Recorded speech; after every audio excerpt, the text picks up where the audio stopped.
Good morning and welcome to the Daily Connect. My name is Raymond and I'm so glad you could be a part of this time together.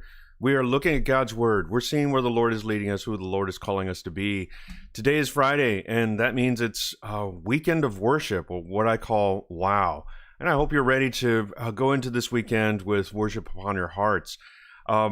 We are going through the book of Numbers, and it has, as I've been sharing each morning, it's been a really neat journey through looking at a passage that is very deceivingly, on the surface, it seems mundane. You know, it's just a book of numbers, it's a book of census, but when you really dig into it, it's so much more than that. It's more than just a counting of each of the tribes, and even then, when it does come up, there's a purpose behind it. It's not just, I'm going to count everybody on in the nation.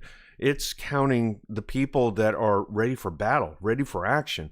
And so when I look at Numbers, I'm just kind of constantly reminded, we in alignment with the Lord, with what He calls us to do? You know, do we have a grumbling heart?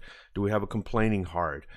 Because God's going to deal with that. And it just kind of brings it all back. You know, let's keep our eyes focused on this relationship with God, this worship of God, and God's going to, with all of that, God's going to bring victory into our lives. So, anyhow, with that, let's go ahead and dive into it. Numbers chapter 31 today.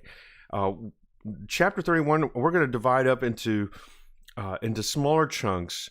And we're going to cover it over the next series of days. But the important thing out of Numbers 31 is this, as I've been sharing a lot through Numbers, this chiastic layout of this chapter. How the very first point is actually the last point covered in this section, the chiasm. And then the second point is the second to last point that is echoed at the end. So there's this kind of this spiritual sandwich, if you will, that is found in chapter 31. And I'll get to that much later. But let's look at this first section, verses 1 through 12 of chapter 31. So grab your Bibles, your Bible apps. Let's grab something warm to drink, pull up a comfortable chair, and let's take a look at Numbers chapter 31. Going through the book of Numbers, and I titled this Holy War of Vindication. Holy War of Vindication, for the sake of God's honor. Numbers chapter 31, verses 1 through 12. Let's take a look. Starting from verse 1. The Lord spoke to Moses, saying, Avenge the people of Israel on the Midianites. Afterward you shall be gathered to your people. Let's pause there for a moment. There's a couple things going on just in these two verses alone, especially if you've been following along through the book of Numbers. What are we seeing? Number one, this chapter picks up where chapter 25 left off. Now, if you go back to Numbers chapter 25, we see Israel had been doing great up until that point. This is after Balaam and Balak, that whole instance of trying to curse the nation of Israel. We see actually the nation of Israel stumble. They get lulled into this sense of, we can have these relations with this foreign country, the Midianites, and a lot of that was through the influence of Balaam. And so God had to deal with that instance. And here, this is a response by God to the Midianites for leading the nation into this season of immorality. And then also this latter part that was mentioned to Moses, you shall be gathered to your people. We've heard that before, right? We've heard that being said of Moses. Earlier on, we thought that last act of Moses was to look upon the promised land and to be reminded, you're not going to go into the promised land, Moses. But then here, this is Moses' last act of leadership before he passes away. And one thing to note here, this issue of having looking for the Midianites to be avenged by the for the nation of Israel. This is not a matter of retaliation. I think it's important to note that God is not so petty as to, oh, you hit me, so I've got to hit you back. This is a matter of vindication of God and His people, of His honor, and really for the sake of humanity. If we want to bring the goodness of our God into this world, and we want to preserve it, we need to do something about the evil that is in the world, especially the evil that works against God's people. That's got to be dealt with, especially if, in a sense, they drew blood first. So this is more of it's not retaliation. It's more of being avenged and vindication of God's honor. All right, let's continue. Verses 3 through 5. So Moses spoke to the people, saying, "Arm men from among you for the war, that they may go against Midian, to execute the Lord's vengeance on Midian. You shall send 1,000 from each of the tribes of Israel to war." So there were provided out of the thousands of Israel 1,000 from each tribe, 12,000 armed for war. Now these are the instructions from God through Moses to the people, and he puts a cap on the size of the army, which is quite interesting. We've seen numbers way bigger than this. What God is saying is, bring out only 1,000 men armed for war from each of the 12 tribes, minus the Levites, of course, because they're not their service is not for war, but for the temple, for the tabernacle. And but you do have the two tribes of the sons of Joseph, Ephraim and Manasseh, that make up the 12, that make the number 12 complete. But this clearly shows that it is not the power of the people that is going to win this war. It is going to be the power of God that backs these people up. Only 12,000 going up against an entire nation of Midianites. That's all God. I mean, a lot of times we want to go into it with equal or greater numbers, power to overwhelm the enemy, but not for God. God has the power, unlimited power, and He only wants us to be obedient to what He calls us to do. Verse 6. And Moses sent them to the war, 1,000 from each tribe, together with Phinehas, the son of Eleazar the priest, with the vessels of the sanctuary and the trumpets for the alarm in his hand.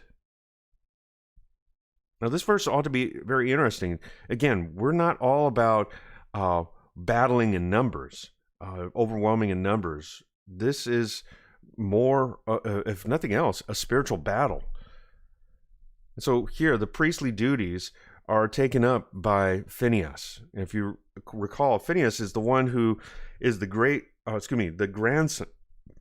grandson of Aaron, through Eleazar, the son of Aaron. And he's going to take up the role of, it's more than just a chaplain. He is going to be functioning as that connection to God.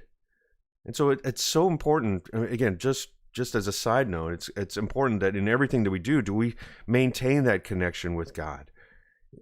Here, as they're going into battle, they have that connection with God. In fact, there really ought to be no moments where they are apart from God. And then also, one may ask, well, what are these vessels that Phinehas is bringing? I mean, we know that it's not the trumpets. The trumpets are not part of the vessels, because we haven't read anywhere about the trumpets being anointed, having gone through any consecration process. So what are these vessels? Is it the Ark of the Covenant? Is this where we get 1 Samuel chapter 4 coming in? 1 Samuel chapter 4 is where the Ark of the Covenant was actually lost to the Philistines.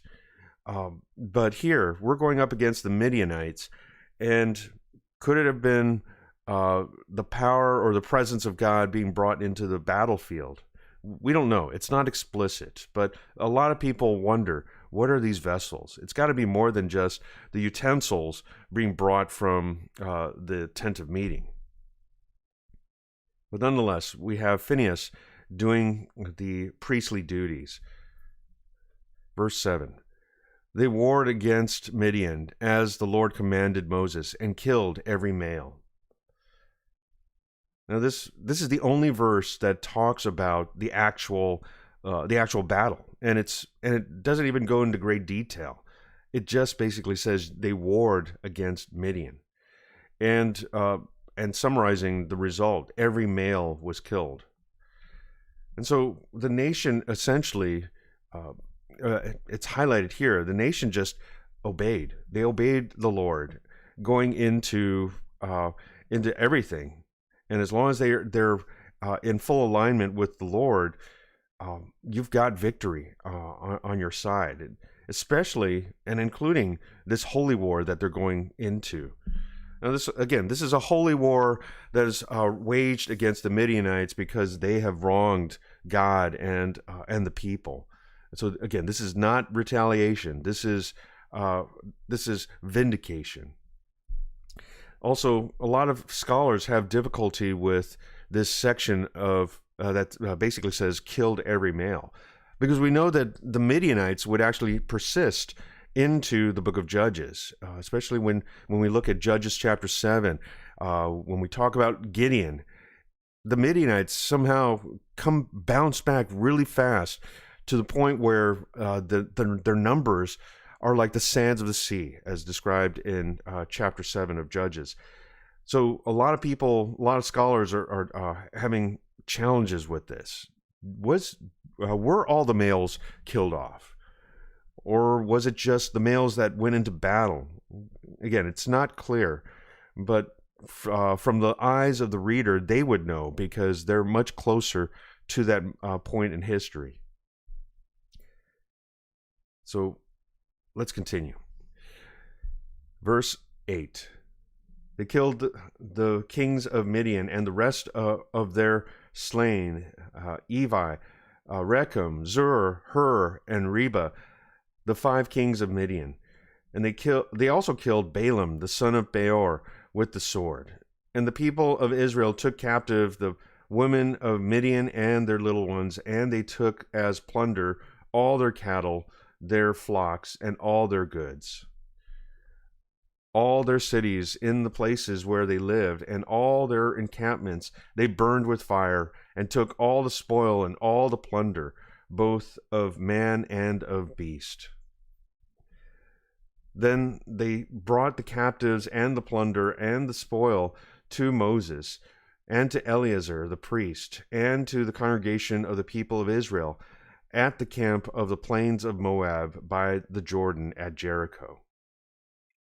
So we get a picture of where the nation of Israel is camped. They're just outside of Jericho. Again, they're about to go into the promised land, but they still have this one task to take care of. They're in Moab, having defeated Balak in his attempt to try to undermine the power of the nation of Israel. But here we see all the spoils of war, all that remain being brought back to the camp. So here, this section is really a summary of the victorious battle over the Midianites.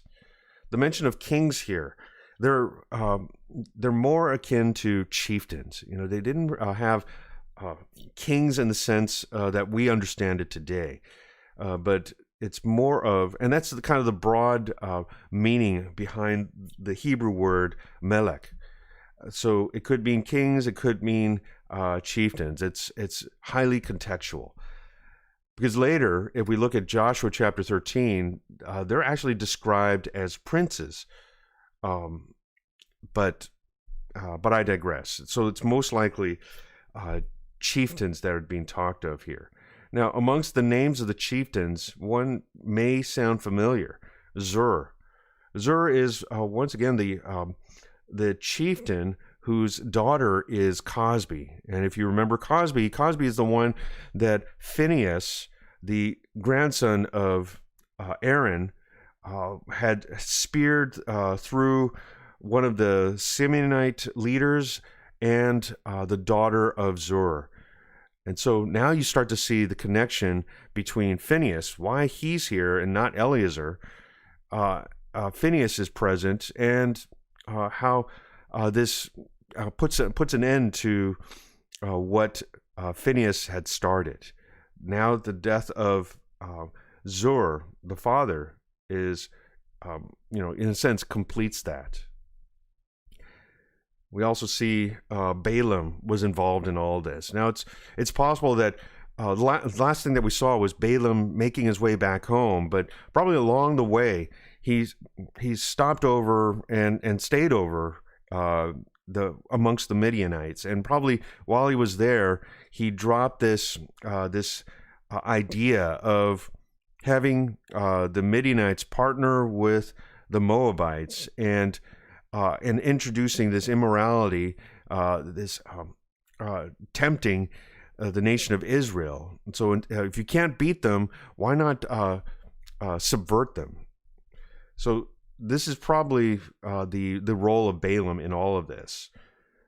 And this war booty, the plunders of war here that were confiscated, they were brought and presented before Moses and Eleazar. And we're going to touch upon what takes place with those resources later on. And also we see that the Midianite dwelling places were utterly destroyed. They were razed to the ground. And this is part of that, you could say, that part of that holy war policy that we see in the Old Testament. A lot of people may look at the Old Testament and say, man, God is so mean, and God's such an angry God. Well, it's if you've read through the book of Numbers, you'll see that God is not arbitrary when it comes to his decisions, his call to war. It's not an arbitrary thing. So, looking at these 12 verses here, what are we learning? For me, my big takeaway is this: holy war for God is for the honor of the Lord and his people. It is not about just wiping out people arbitrarily. It's not about God just being a hateful God. No, there's a purpose and a design behind all that God does. And here we see an example of a holy war being waged against the Midianites. Now, whether it was exactly as it's described here, we don't know. There's no mention of any of the men being affected on the side of Israel. There's no indication of survivors of the Midianites that would then lead to what we read in Judges chapter 7. So can we take this literally? I think we can. And at the same time, we have to understand this through the lens of the people of the time and through the heart of God. He is not an angry God. He is a God that is about vindication, about the honor of God and about the honor of his people. Amen. All right. Once again, thank you everyone for sharing this time together. And thank you, Rich, Joanna, Esther, Gabby, Jeanette, Joseph, Michael, Jean, Missy, and everyone else who's watching this live. Thank you so much. You guys are awesome. I really appreciate it. And yeah, it's weekend of worship, or wow. And And I can't wait. If you are excited about this time of worship this weekend, I want you to just say the word yes, or type the word yes in the live chat. And yes, we are ready for this time to connect with the Lord, to connect with the body of believers, to have this time to worship together. If that's you, just type in the word yes. That's yes. All right. Yeah, let's worship. Yes. Wow. Weekend of worship. Amen. Thank you. And I really hope that we are just getting pumped, getting excited for this time where we're going to really just bless the Lord through our worship, through us gathering together. I want to kind of carry this experience that I had in Malawi into our congregation to basically say, let's build a culture of singing and dancing for the Lord. Let's make that just a regular part of everything that we are, and a lot of us may be uncomfortable with it, but let's keep pressing forward on that. Let's have a culture of song and dance, and let's just experience the goodness of God through that. Yes. All right. Thank you, everyone. Yes, and thank you, Alvin, for popping in. Man, you guys spending this time in the morning, giving the best part of your day over to the Lord, you are going to be blessed. I really believe in that. Let's go into this weekend blessed and to bless other people. Have a great weekend. I love you guys. I look forward to seeing you all soon. Take care.